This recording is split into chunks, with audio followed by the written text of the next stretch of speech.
కున్నాం 23 నెలల్లో 21,000 బకాయిలు చెల్లించాం. ఇవన్నీ కూడా మీరు ఒక విషయం గుర్తుపెట్టుకోవాలి, రాష్ట్ర ప్రజానీకం గుర్తుపెట్టుకోవాలి. మన ఆదాయం ఉండి డబ్బులుండి కాదు, కేంద్రంతో సహకారం తీసుకున్నాం. కేంద్రానికి కూడా మనం ఒక్క రాష్ట్రమే కాదు, అధికారంలో చాలా రాష్ట్రాలు ఉన్నాయి. ఎంత ఇవ్వగలుగుతారో అంతవరకు వారిని మెప్పించి ఆదుకునే విధంగా కార్యక్రమాలు చేశాం.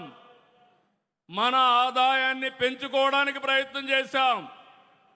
నేను ఎప్పుడూ మీకు ఒక మాట చెప్పేవాడిని, ఎవరైతే అభివృద్ధి చేసి ఆదాయాన్ని పెంచే వాళ్ళకి సంక్షేమం పంచే అధికారం ఉంది.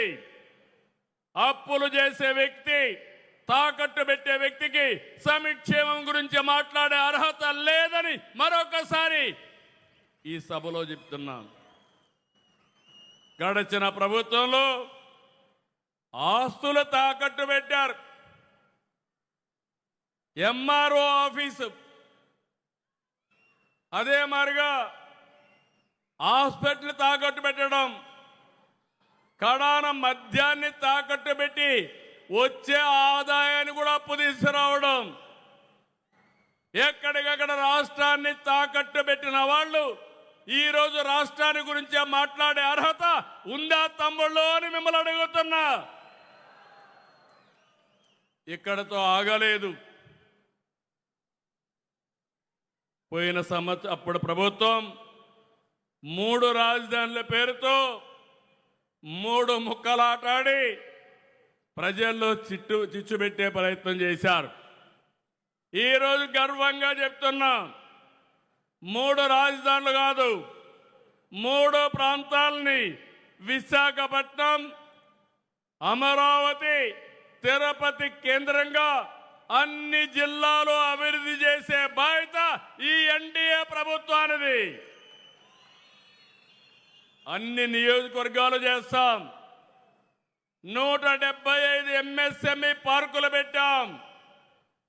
ఇంకొక పక్క పెట్టుబడులకు ప్రాధాన్యత ఇచ్చాం.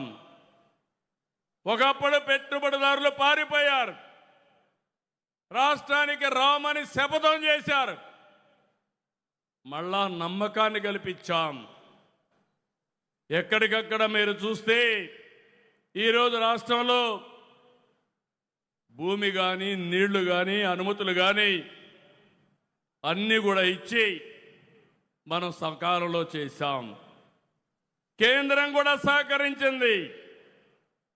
మనం కష్టపడ్డాం, ఒక సుస్థిరమైన ప్రభుత్వాన్ని ఇచ్చాం. దీని మీద అందరికీ నమ్మకం వచ్చింది. ఈరోజు మీరు చూస్తే 23 లక్షల కోట్ల రూపాయల పెట్టుబడులు 3 ప్రాంతాలతో సమానంగా వచ్చాయి, అన్ని జిల్లాలకు వస్తున్నాయి. దీనివల్ల అన్ని ప్రాంతాల అభివృద్ధి జరుగుతుంది. ఈరోజు రాయలసీమ ఉంది. రాయలసీమను మనం ఒకసారి గుర్తుపెట్టుకుంటే అనేక అభివృద్ధి కార్యక్రమాలకు శ్రీకారం చుట్టాం. ఇక్కడే స్పేస్ సిటీ వస్తుంది, డ్రోన్ సిటీ వస్తుంది. Next month Rayalaseema steel plant కూడా ప్రారంభించి 2028కి పూర్తి చేస్తాం. మొన్ననే రాజ్నాథ్ సింగ్ గారు వచ్చారు, ఎంతో మంది ప్రయత్నం చేశారు. 36 రోజుల్లో 5th జనరేషన్ ఫైటర్ జెట్ మన పుట్టపర్తిలో తయారవుతా ఉంది. విదేశాల్లో ఎవరైనా మన దేశం వైపు కన్నెత్తి చూస్తే గుండెల్లో రైళ్లు పరిగెత్తిచ్చే 5th generation fighter jet Rayalaseema నుంచి వెళుతుంది.